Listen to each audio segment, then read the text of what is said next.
अगर कल सुबह दुनिया की सारी बिजली अचानक और हमेशा के लिए चली जाए, तो एक सॉफ्टवेयर डेवलपर के जिंदा बचने की संभावना एक साइकिल मैकेनिक या एक लोहार की तुलना में 100 गुना कम होगी। बिल्कुल। आज की इस गहरी चर्चा में हम इसी चौंकाने वाले और सर्वाइवल के नए नियमों को डिकोड करने जा रहे हैं। यहाँ जो सबसे दिलचस्प बात है ना, वो ये कि हम इस भ्रम में जीते हैं कि आधुनिक तकनीक ने हमें बहुत ताकतवर बना दिया, हाँ, जबकि असलियत में इसने हमें इतिहास का सबसे कमजोर और निर्भर इंसान बना दिया। ठीक है, आइए इसको विस्तार से समझते हैं।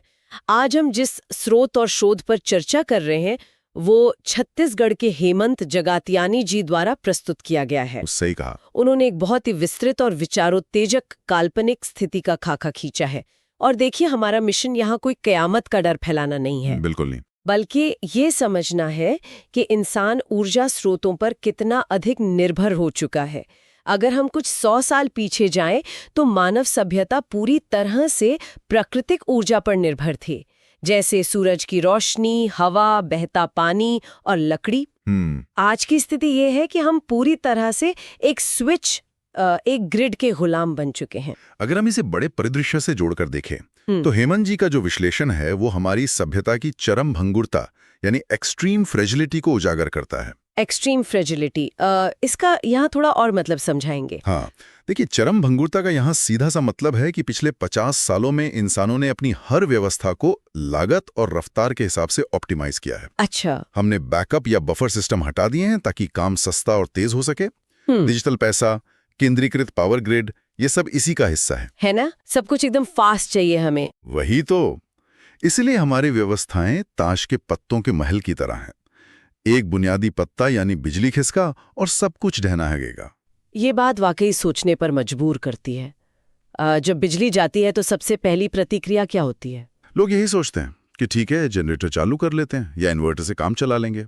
हाँ, शुरुआती कुछ घंटों या दिनों में जो साधन संपन्न लोग हैं उन्हें लगेगा कि उनकी लाइफ तो सेट है, वो सुरक्षित है। लेकिन जनरेटर को चलाने के लिए भी तो डीजल चाहिए ना। बिल्कुल, और यहीं पर तंत्र की विफलता का पहला गहरा झटका लगता है। लोग सोचेंगे कि ठीक है, हम पेट्रोल पंप जाकर और ईंधन ले आएंगे। हाँ, लेकिन सोचिए, पेट्रोल पंप के नीचे जो हजारों लीटर ईंधन दबा है वो सतह पर कैसे आता है? पंप्स के जरिए? भारी भरकम इलेक्ट्रिक पंप्स के जरिए। बिना ग्रिड की बिजली के वो ईंधन जमीन के नीचे ही फंसा रह जाएगा। ओ बाप रे, ये तो सोचा ही नहीं। कुछ ही दिनों में जब उनका जनरेटर का ईंधन खत्म होगा तो वो साधन संपन्न लोग भी उसी अंधेरे में आ जाएंगे जहां बाकी दुनिया है। ये वाकई एक बहुत बड़ा आहा मोमेंट है मेरे लिए। हम अक्सर भूल जाते हैं कि साधारण सी दिखने वाली चीजों के पीछे कितनी जटिल इंजीनियरिंग छिपी है। और इसी से जुड़ी सबसे बड़ी चोट लगेगी संचार तंत्र पर। मतलब internet, mobile tower, television, radio, सब कुछ शांत हो जाएगा। संचार का टूटना दरअसल एक शरीर के नर्वस सिस्टम यानी तंत्रिका तंत्र के काम बंद कर देने जैसा है, जिसका दिमाग से संपर्क कट गया हो।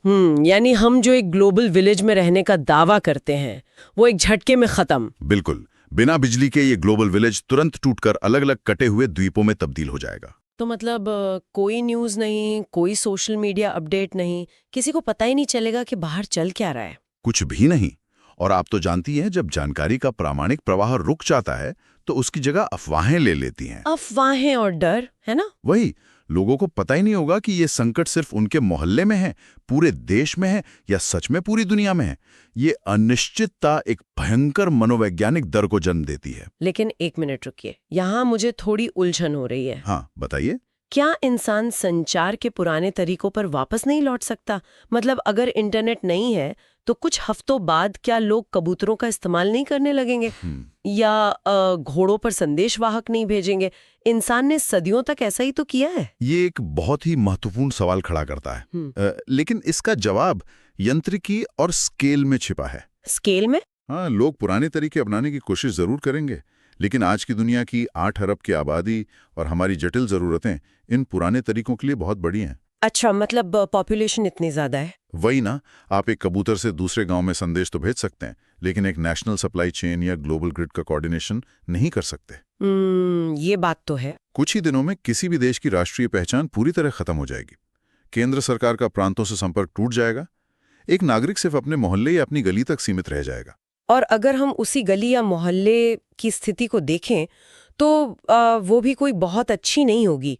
स्रोत स्पष्ट रूप से चेतावनी देते हैं कि पानी का संकट सबसे पहले आएगा। पानी सबसे जरूरी चीज है। अब लोग सोचेंगे कि नल से पानी आना अचानक क्यों बंद हो जाएगा, क्योंकि शहरों में पानी कोई गुरुत्वाकर्षण से थोड़ी आता है। बिल्कुल नहीं। इसे मीलों दूर से भरी पाइप के जरिए धकेलने के लिए विशालकाय पंप और ट्रीटमेंट प्लांट चाहिए होते हैं, जो हाई टेंशन बिजली पर चलते हैं। एकदम सही कहा आपने।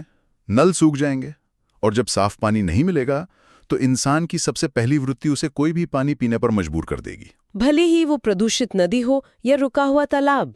हाँ, और इसका सीधा तकनीकी परिणाम ये होगा कि हैजा और टाइफॉइड जैसी बीमारियां कुछ ही दिनों में महामारी का रूप ले लेंगी। और अस्पतालों में तो बिजली होगी नहीं। वही तो, लाइफ सपोर्ट सिस्टम बंद होंगे और इसलिए इन बीमारियों का कोई इलाज भी नहीं मिलेगा। उफ।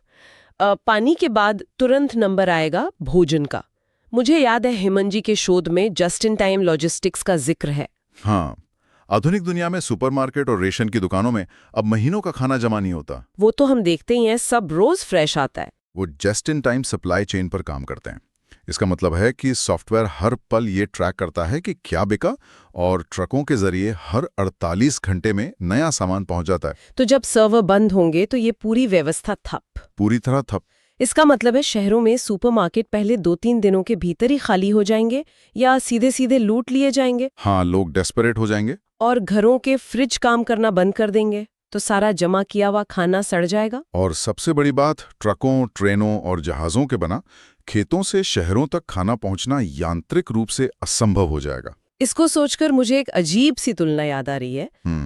आज का एक आधुनिक महानगर, चाहे वो मुंबई हो, न्यूयॉर्क हो या टोक्यो, हाँ, वो बिना बिजली के एक विशाल लग्जरी क्रूज शिप की तरह है जिसका इंजन बीच समुद्र में फेल हो गया हो। वो बहुत बढ़िया एनालॉजी है ये। देखने में वो जहाज बहुत शानदार है, उसमें सिनेमा हॉल है, बड़े बड़े रेस्टोरेंट्स हैं, लेकिन इंजन बंद होते ही एसी बंद हो जाएगा, खाना सड़ने लगेगा और वो सारी लग्जरी एक पल में पूरी तरह से असहाय और खतरनाक पिंजरे में बदल जाएगी। बिल्कुल। उस क्रूज शिप पर मौजूद लोग जो कुछ घंटे पहले तक एक साथ बैठकर खाना खा रहे थे, जब उन्हें पता चलेगा कि अब कोई रेस्क्यू बोट नहीं आने वाली, तो वो अचानक पानी की एक बोतल के लिए एक दूसरे के दुश्मन बन जाएंगे। बाप रे, सर्वाइवल मोड ऑन हो जाएगा। हाँ, और जब खाना सड़ने लगेगा तो इंसान की सबसे बुनियादी वृत्ति यानी भूख हावी हो जाएगी। यहीं से शुरू होता है सामाजिक ताने बाने का टूटना।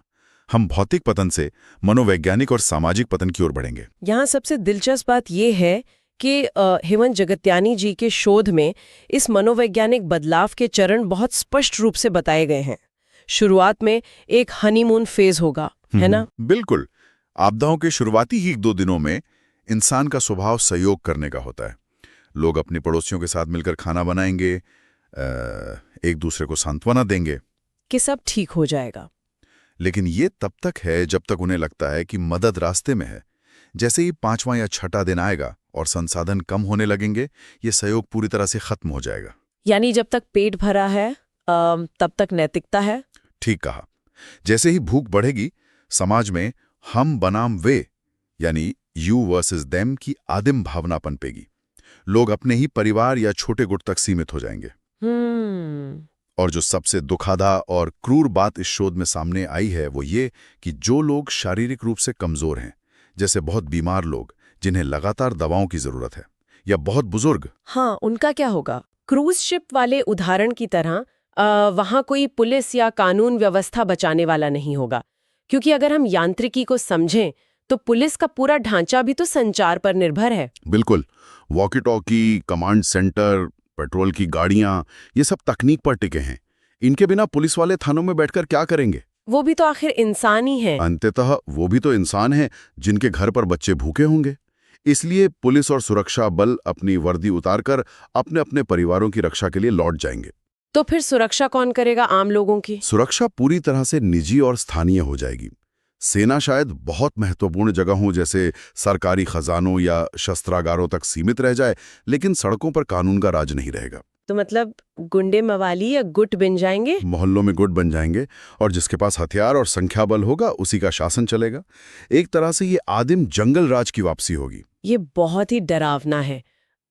लेकिन मेरे लिए सबसे चौंकाने वाला पहलू शिक्षा और ज्ञान का है। हाँ, ये बड़ा अजीब ट्विस्ट है इस कहानी का। सोचिए, एक ऐप डेवलपर जो कल तक दुनिया भर में कोडिंग कर रहा था, या एक इन्वेस्टमेंट बैंकर जो अरबों का फंड मैनेज कर रहा था, इस नई दुनिया में उनके उस ज्ञान का क्या होगा? उनका वो ज्ञान अचानक पूरी तरह से अप्रासंगिक हो जाएगा, क्योंकि जिस बुनियादी ढांचे यानी मशीन और इंटरनेट पर उनका ज्ञान टिका था, वो अब सिर्फ प्लास्टिक और सिलिकॉन का कचरा है। यानी स्कूल और कॉलेज हमेशा के लिए बंद हो जाएंगे? हाँ, क्योंकि अब ट्रिग्नोमेट्री या मशीन लर्निंग सीखने का कोई मतलब नहीं रह जाएगा। तो नए बच्चों को क्या सिखाया जाएगा? नई पीढ़ी को ये सिखाया जाएगा कि पीने लायक साफ पानी कैसे पहचाना जाए, खाने योग्य जंगली पौधे कौन से हैं, शिकार कैसे करें और अपनी रक्षा कैसे की जाए। मतलब एक बढ़ई, एक लोहार या एक किसान जिन्हें आज का अत्यधिक पढ़ा लिखा समाज अक्सर कम आंकता है, उनकी अहमियत समाज में सबसे ऊपर हो जाएगी। बिल्कुल, क्योंकि वो लोग जानते हैं कि भौतिक दुनिया में चीज़ों को कैसे बनाया और उगाया जाता है। और अगर हम अर्थव्यवस्था की बात करें तो जो फियाट करेंसी हैं, यानी हमारे कागजी नोट या बैंक अकाउंट के डिजिटल नंबर, हाँ, वो क्या है? वो सिर्फ एक साझा विश्वास है जो कंप्यूटर सर्वर पर टिका है। जब सर्वर ही नहीं रहे तो पैसे का कोई मोल नहीं रहेगा। तो लोग लेन देन कैसे करेंगे आपस में? वस्तु विनिमय या बार्टर सिस्टम लौट आएगा। हाँ, जैसे सामान के बदले सामान। वही एक दर्द निवारक गोली, एक बैंडेज या 1 लीटर साफ पानी सोने के गहनों या महंगी घड़ियों से ज्यादा कीमती हो जाएगा, क्योंकि वो सीधे तौर पर जीवन बचा सकते हैं। यही वो मोड़ है जहां से चार्ल्स डार्विन का सिद्धांत एक बिल्कुल नई रोशनी में सामने आता है। हम अक्सर डार्विन के सर्वाइवल ऑफ द फिटेस्ट को गलत समझ लेते हैं ना? हाँ, अक्सर हमें लगता है कि जो शारीरिक रूप से सबसे ताकतवर है वो बचेगा। ये एक बहुत आम गलतफहमी है। जीव विज्ञान और ये स्रोत दोनों स्पष्ट करते हैं कि फिटेस्ट का मतलब सिर्फ ताकतवर नहीं, बल्कि सबसे अधिक अनुकूलन करने वाला होता है। यानी जो माहौल के हिसाब से खुद को सबसे जल्दी ढाल ले, मोस्ट अडेप्टेबल। हाँ, बिल्कुल। डायनासोर बहुत ताकतवर थे, लेकिन वो बदलते माहौल में खुद को ढाल नहीं पाए। तो अगर इस बिजली विहीन दुनिया की बात करें तो कौन सबसे फिट होगा? इस नई दुनिया में वो समुदाय सबसे फिट होंगे जिनकी ग्रिड या जटिल सप्लाई चेन पर निर्भरता शून्य या बहुत कम है। अच्छा, जैसे कौन लोग? जो आत्मनिर्भर हैं, जिनके पास व्यवहारिक कौशल हैं और जहां सामाजिक एकजुटता है। स्रोत के अनुसार उत्तरी अमेरिका या यूरोप के वो समुदाय जो जानबूझकर ऑफ ग्रिड रहते हैं, जैसे अमेरिका के आमिश समुदाय। ओ हाँ, आमिश लोग, वो तो वैसे भी इन सब चीजों से दूर रहते हैं। हाँ, जो सदियों से बिना आधुनिक तकनीक के सामूहिक जीवन जी रहे हैं, उनको इस बदलाव से ज्यादा फर्क नहीं पड़ेगा। और अगर हम विकासशील देशों की बात करें तब तो दक्षिण एशिया और अफ्रीका के वो छोटे कृषि प्रधान गांव, जहां लोग आज भी काफी हद तक परंपरागत खेती करते हैं, वो महानगरों की तुलना में बहुत सुरक्षित होंगे। तो क्या इस परिदृश्य के अनुसार जिसे हम आज की तारीख में पिछड़ापन समझते हैं, यानी मशीनों पर निर्भर न होना, कुएं से पानी निकालना, चूल्हे पर खाना बनाना, वही असल में मानवता का सबसे बड़ा बीमा या लाइफ इंश्योरेंस है? ये एक बहुत गहरा विरोधाभास है, पर तर्क यही कहता है, जो समुदाय आज बिजली और इंटरनेट से सबसे दूर हैं, कल अगर पूरी दुनिया का ग्रिड फेल होता है तो उन्हें सबसे कम फर्क पड़ेगा। उनके लिए तो नॉर्मल रूटीन होगा। उनके लिए वो एक आम दिन होगा। वो सुबह उठेंगे और वैसे ही खेतों में काम करेंगे जैसे हमेशा करते आए हैं। उनका सामाजिक ताना बाना बरकरार रहेगा। इसके विपरीत जो हमारे सबसे उन्नत महानगर हैं, वो सर्वाइवल के मामले में सबसे ज्यादा अनफिट साबित होंगे। बिल्कुल। अत्यधिक केंद्रीकृत नौकरशाही व्यवस्थाएं और सिलिकॉन वैली जैसी जगहें जहां हर काम के लिए तकनीक चाहिए, वो सबसे पहले ताश के पत्तों की तरह ढह जाएंगी। चलिए अब इस सर्वाइवल के नए नियमों को पूरी दुनिया के नक्शे पर रखकर देखते हैं, क्योंकि हेमंत जगत्यानी जी के स्रोत में 1 महीने बाद के वैश्विक विश्लेषण का जो हिस्सा है वो पूरे परिदृश्य को बहुत स्पष्ट करता है। हाँ, मैप वाली बात बहुत इंटरेस्टिंग है। अगर हम उत्तरी अमेरिका और यूरोप के बड़े शहरों की बात करें, जैसे न्यूयॉर्क या लंदन, ये तो पूरी तरह से कंक्रीट और कांच के जंगल है ना? न्यूयॉर्क और लंदन जैसे शहर सचमुच ग्लास ट्रैप यानी कांच के जाल बन जाएंगे। वहां दोहरी मार पड़ेगी। पहली तो गगनचुंबी इमारतों की बनावट की। क्यों, उसमें क्या दिक्कत है? आधुनिक इमारतें पूरी तरह सील होती हैं।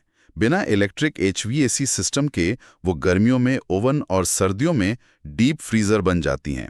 बिना लिफ्ट और बिना पानी के 40वीं मंजिल पर रहना यांत्रिक रूप से नामुमकिन हो जाएगा। और अगर ये संकट सर्दियों में आता है तब तो और बुरा होगा। तो स्थिति और भी भयावह होगी। कड़ाके की ठंड से बचने के लिए लोग अपनी ही इमारतों के भीतर लकड़ियां, किताबें और फर्नीचर जलाएंगे। ओह, और वेंटिलेशन तो होता नहीं उनमें। वही, वेंटिलेशन ना होने के कारण धुएं से मौतें होंगी और फिर आग लगेगी। चूंकि पानी के पंप और दमकल गाड़ियां काम नहीं कर रही होंगी, इसलिए पूरी की पूरी गगनचुंबी इमारतें जलकर खाक हो जाएंगी। उफ, ये कल्पना ही सिहरन पैदा कर देती है। और अगर एशिया की बात करें, हमारा अपना क्षेत्र दक्षिण एशिया, जिसमें भारत और बांग्लादेश जैसे देश आते हैं। दक्षिण एशिया में एक अलग तरह का भयानक मानवीय संकट होगा। यहाँ का मुख्य कारण मौसम या कांच की इमारतें नहीं, बल्कि जनसंख्या का भारी घनत्व होगा। इतनी सारी पॉपुलेशन एक जगह? हाँ, इतने छोटे भूभाग में जब करोड़ों लोगों के लिए स्वच्छता व्यवस्था यानी सीवेज सिस्टम ठप होगी, तो बीमारियां बहुत तेजी से फैलेंगी। पर गांव में ठीक रहेगा? जैसा हमने पहले कहा, भारत के सुदूर ग्रामीण इलाके, जहां भी पारंपरिक कृषि होती है, वो अपेक्षाकृत बेहतर स्थिति में होंगे और वहां जीवन चलता रहेगा। और पूर्वी एशिया जैसे टोक्यो, सोल या शंघाई, ये तो तकनीकी रूप से बहुत उन्नत है। तकनीकी उन्नति ही उनका काल बनेगी। पूर्वी एशिया का पतन शायद सबसे तेज होगा। सबसे तेज? क्यों? क्योंकि वो समाज हाइपर एफिशिएंसी यानी अत्यधिक दक्षता पर काम करते हैं। वहां तकनीक और केंद्रीकृत नियंत्रण का स्तर बहुत ऊंचा है। अच्छा, समझ गई। जब कोई तंत्र 100% दक्षता पर काम करता है, तो उसमें कोई बफर या गुंजाइश नहीं होती। तकनीक के बिना उनका पूरा रसद और नियंत्रण तंत्र तुरंत पंगु हो जाएगा। लैटिन अमेरिका के बारे में स्रोत बताता है कि वहां के बड़े शहरों में जैसे मेक्सिको सिटी या साओ पालो में भारी हिंसा होगी। हाँ, क्योंकि वहां पहले से ही ड्रग कार्टेल और संगठित अपराध के मजबूत नेटवर्क मौजूद हैं। जैसे ही राज्य की कानून व्यवस्था हटेगी, ये कार्टेल पूरी तरह से सत्ता हथिया लेंगे और शहरों को युद्ध के मैदान में बदल देंगे। और जंगल वाले इलाकों का क्या? उसी महाद्वीप में जो अमेज़न के मूल निवासी हैं, जो जंगलों के बीच प्रकृति के साथ सामंजस्य बिठाकर रहते हैं, उन पर इसका कोई असर नहीं होगा। अब यहाँ मुझे आपसे थोड़ा सवाल करना है। पूछिए। स्रोत में जो सबसे चौंकाने वाली बात है, वो अफ्रीका को लेकर है, विशेष रूप से उप सहारा यानी सब सहारन अफ्रीका। हेमंत जी के अनुसार ये शायद दुनिया का सबसे कम प्रभावित क्षेत्र होगा। एक मिनट रुकिए। अफ्रीका, मुझे ये बात थोड़ी अजीब लग रही है। अजीब क्यों लग रही है? वहां तो पहले से ही भोजन, पानी और बुनियादी ढांचे का इतना संकट रहता है। बिना बाहरी दुनिया की मदद के वो सबसे सुरक्षित कैसे हो सकते हैं? ये सवाल उठना बहुत स्वाभाविक है। ये विरोधाभासी लगता है, लेकिन इसका कारण उनकी वर्तमान स्थिति में ही छिपा है। कैसे? उप सहारा अफ्रीका सुरक्षित इसलिए नहीं होगा क्योंकि वहां बहुत संसाधन है, बल्कि इसलिए क्योंकि उनकी ग्रिड पर निर्भरता सबसे कम है। अच्छा, मतलब वो पहले से ही उस स्थिति में जीना सीख चुके हैं जो बाकी दुनिया के लिए एक संकट है। बिल्कुल। वहां के कई समुदाय आज भी बिजली या जटिल सप्लाई चेन पर निर्भर नहीं हैं। उनकी कृषि पद्धतियां मौसम और मानव श्रम पर टिकी हैं। उन्हें डीजल वाले ट्रैक्टर या कंप्यूटर वाली मशीन्स नहीं चाहिए। वही तो, जब आप उस ग्रिड से जुड़े ही नहीं है जो टूटने वाला है, तो उसके टूटने का आपका कोई असर ही नहीं होगा।